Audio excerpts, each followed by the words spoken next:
Assalamualaikum warahmatullahi wabarakatuh. Saya Muhammad Salahuddin Ayubi bin Muhammad Zafri dari kelas 26. Saya akan membuat projek sains kapal layar. Ini semua bahan-bahan untuk membuat kapal layar.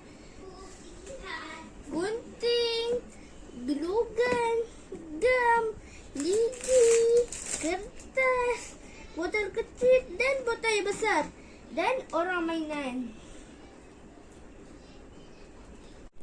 Jom tengok saya buat kapal layar.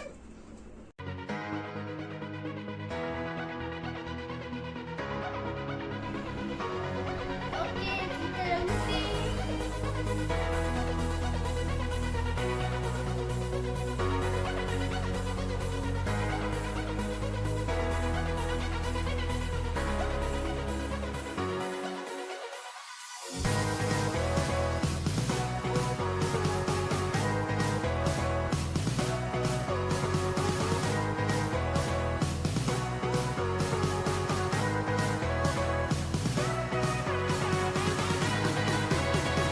Kita lihat hasilnya.